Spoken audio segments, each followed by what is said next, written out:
কলকাতা, তুমিও হেঁটে দেখো কলকাতা। তিলোত্তমা Kolkata, the city of joy, আমাদের পশ্চিমবঙ্গের রাজধানী। সেই তিলোত্তমা কলকাতা ঘোরারই একটা ব্লগ আজকে তোমাদের সাথে শেয়ার করব। Hello guys, welcome back to my channel. চলে এসেছি তোমাদের সাথে নতুন আরেকটা ব্লগ নিয়ে। আর আমার চ্যানেল বংলেডি সানিতাতে তোমাদের অনেক অনেক স্বাগত। আর কলকাতা গিয়েই এক মুহূর্ত সময় নষ্ট না করেই জোজোর সাথে বেরিয়ে পড়েছিলাম কলকাতা ভ্রমণে। তো এই যে মাম আর আমি দেখো একটু নাচ করে নিচ্ছি ওখানে এফএমের সাথে যে গানটা চলছিল তার সাথে। অ্যাকচুয়ালি জোজো তখন আমাদের নিয়ে যাচ্ছিল মামদের নতুন ফ্ল্যাটটা আমাদেরকে দেখাতে। তারপর বিকেলে আমরা বেরিয়ে পড়েছিলাম ইকো পার্ক, ওয়াক্স মিউজিয়াম এবং বিশ্ব বাংলা গেটের উদ্দেশ্যে।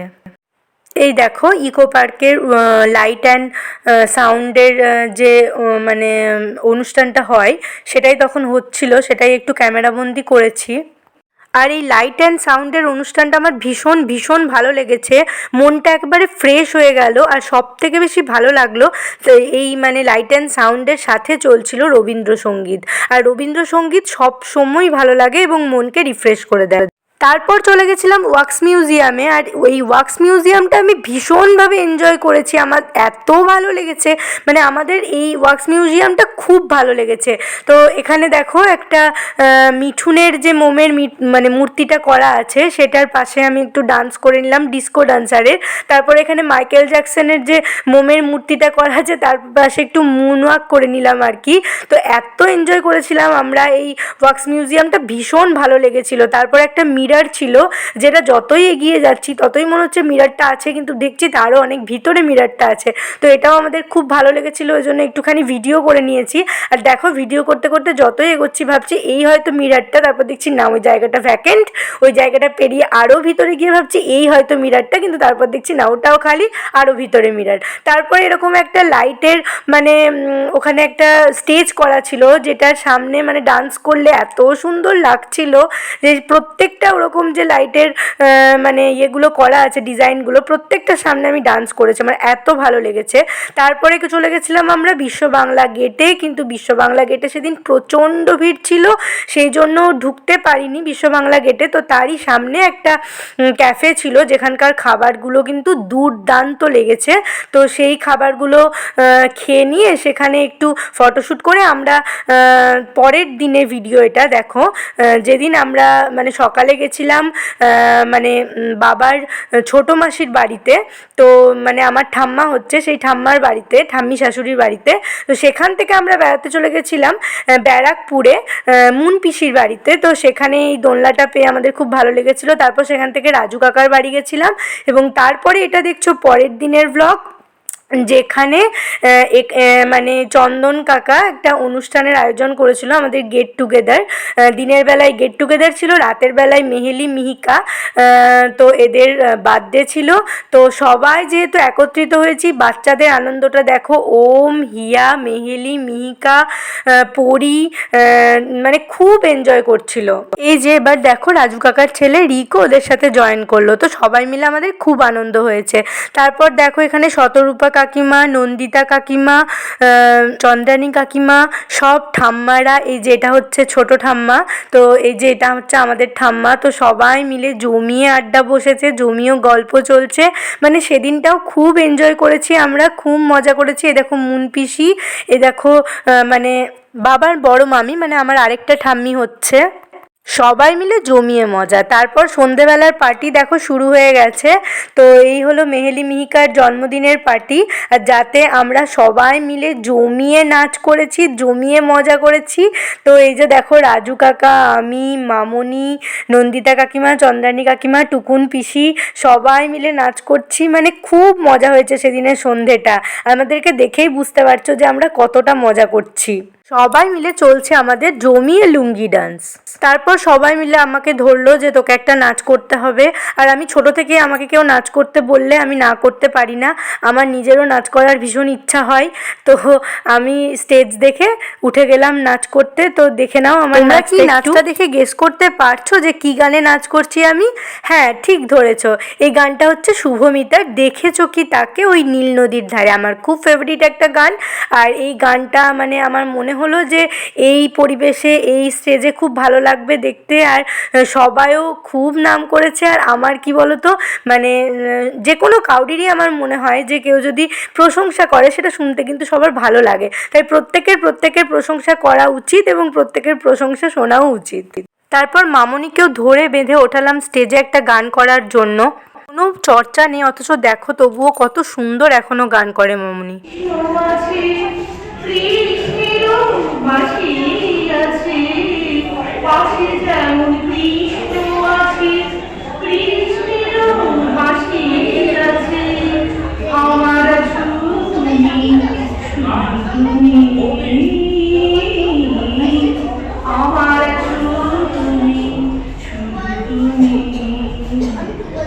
তারপরের দিন চলে গেছিলাম টুকুন পিসিদের বাড়ি ভবানীপুর, আর সেখান থেকে টুকুন পিসি আর পিসে মশাই আমাদের সবাইকে নিয়ে বেড়াতে বেরিয়েছিল ভিক্টোরিয়া আর প্রিন্সেপ ঘাট।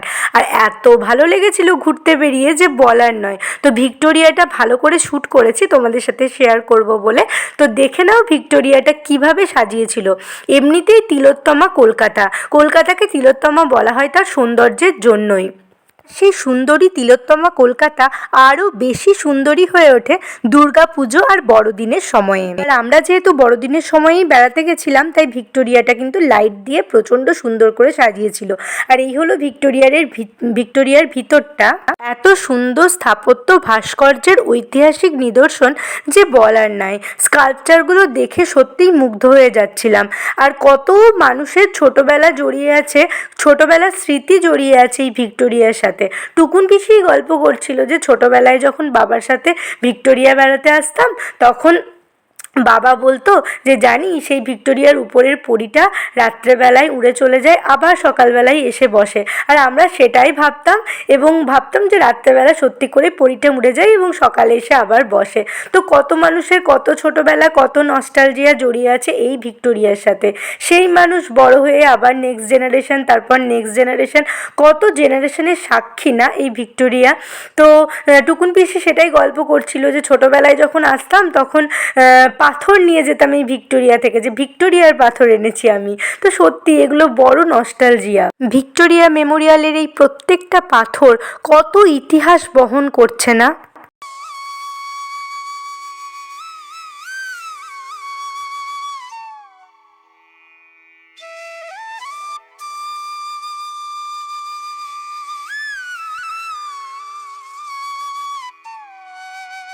এই ভিক্টোরিয়া মেমোরিয়াল হলো রানী ভিক্টোরিয়ার একটি স্মৃতিসৌধ।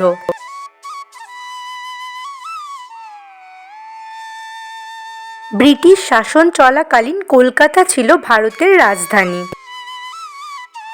ইংল্যান্ডের রানী ভিক্টোরিয়া তখন আবার ভারতেরও সম্রাজ্ঞী। রানী ভিক্টোরিয়ার মৃত্যুর পর তাঁর স্মৃতিসৌধ ভারতীয় উপনিবেশে তৈরি করার সিদ্ধান্ত নেন ব্রিটিশ শাসকরা।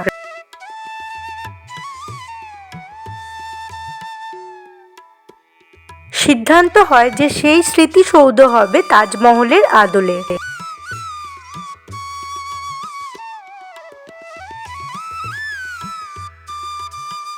রানী ভিক্টোরিয়ার নামে সেই সৌধের নাম রাখা হয় ভিক্টোরিয়া মেমোরিয়াল।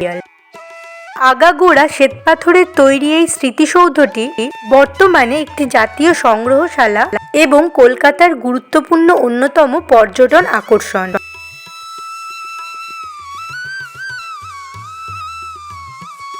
চলো ঘুরে দেখা যাক ভিক্টোরিয়া এবং ছোঁয়া যাক ইতিহাসের পাতা।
আর এই যে দেখো টুকুন পিসি আর পিসে মশাই আমাদের সবাইকে নিয়ে ভিক্টোরিয়া বেড়াতে এসেছিল এবং আমাদের ভিক্টোরিয়া খুব ভালো লেগেছে।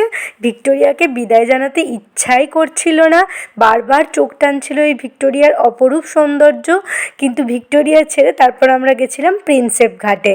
আর ভিক্টোরিয়ার সৌন্দর্য আরও দ্বিগুণ হয়ে গেছিলো, কারণ সেদিন ছিল বড়দিনের দিন, মানে বড়দিনের পরের দিন, সেজন্য লাইটিং দিয়ে খুব সুন্দর করে সাজানো তো ছিলই, তার সাথে আরও দ্বিগুণ হয়ে গেছিলো সৌন্দর্য, কারণ সেদিন ছিল পূর্ণিমা। আর চাঁদের আলোয় ভিক্টোরিয়ার সৌন্দর্য মানে আহা, অতুলনীয়, অবর্ণনীয়। তো চাঁদের আলোয় ভিক্টোরিয়া যেন আরও সুন্দরী হয়ে উঠেছে, আরও মানে আরও নিজেকে তুলে ধরেছে, নিজেকে মেলে ধরেছে এই চাঁদের আলোয়, পূর্ণিমার চাঁদের আলোয় যেন ভিক্টোরিয়া আরও নিজেকে তিলোত্তমা করে তুলেছে, আরও নিজেকে সুন্দরী করে তুলেছে। আর এই ভিক্টোরিয়া দেখেই মনে হলো এই জন্যই হয়তো কলকাতাকে আমরা তিলোত্তমা বলি। সত্যিই কলকাতা সুন্দরী, তিলোত্তমা। তারপর ভিক্টোরিয়া থেকে সেদিন আমরা গেলাম প্রিন্সেপ ঘাটে। আর প্রিন্সেপ ঘাটেও অপরূপ সৌন্দর্য, কারণ বললামই তোমাদেরকে পূর্ণিমা ছিল, সেই জন্য অপরূপ সুন্দর লাগছিল প্রিন্সেপ ঘাটটা। আর গঙ্গার ধারে হাওয়া খেতে খেতে মানে দারুণ লাগছিল, খুব সুন্দর লেগেছে আমাদের প্রিন্সেপ ঘাটও। প্রিন্সেপ ঘাট হলো কলকাতায় হুগলি নদীর তীরে ব্রিটিশ যুগে নির্মিত একটি ঘাট। ঘাটটি মহামতি অশোকের শিলালিপির পাঠোদ্ধারকারী প্রাচ্যবিদ জেমস প্রিন্সেপের স্মৃতিতে নির্মিত হয়। বিদ্যাসাগর সেতু এই ঘাটের ঠিক পাশেই নির্মিত হয়েছে। চলো ঘুরে দেখি এই প্রিন্সেপ ঘাট।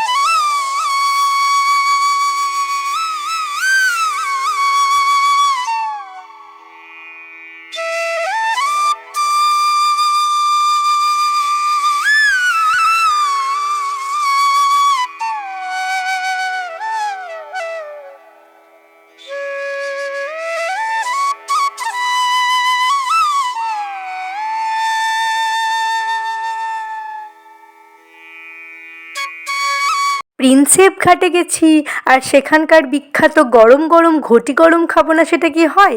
তাই প্রিন্সেপ ঘাটের গরম গরম ঘটি গরম আর ফুচকা খেয়ে তারপর চলে গেছিলাম ও কলকাতা বলে একটা রেস্তোরাঁতে। প্রীতম পিসেমশাই আমাদের সেই দিন ডিনার করিয়েছিল ওই রেস্তোরাঁতে, আর ভীষণ ভালো লেগেছিল ওই রেস্তোরাঁতে ডিনার করে। আর সব থেকে ভালো লেগেছিল যেটা হলো প্রত্যেকটা প্লেটে, মানে এই হোটেলের প্রত্যেকটা প্লেটের উপর এরকম হাওড়া ব্রিজের ছবি দেওয়া ছিল এবং কলকাতার চালচিত্র আঁকা ছিল। রেস্তোরাঁর অ্যাম্বিয়েন্সও দারুণ লেগেছে। তো বন্ধুরা, আজ এই পর্যন্তই। দেখা হবে তোমাদের সাথে নতুন আরেকটা ব্লগ নিয়ে। আর এই ব্লগটা যদি তোমাদের ভালো লেগে থাকে তাহলে please like, comment and share করে দিও। আর আমার চ্যানেলটাকে প্লিজ প্লিজ প্লিজ একটু সাবস্ক্রাইব করে দিও। তোমরা সবাই খুব খুব ভালো থেকো। আর যেতে যেতে ইকো পার্কে 7 ওয়ান্ডার্স তোমাদেরকে দেখিয়ে দিলাম, মানে 7 ওয়ান্ডার্সের ছবিগুলো তোমাদের সাথে শেয়ার করলাম। তো চলো এগুলো দেখে নাও। আপাতত এই পর্যন্তই। দেখা হবে তোমাদের সাথে খুব তাড়াতাড়ি নতুন আরেকটা ব্লগের সাথে। তো চলো, বাই। নতুন বছর সবার খুব ভালো কাটুক।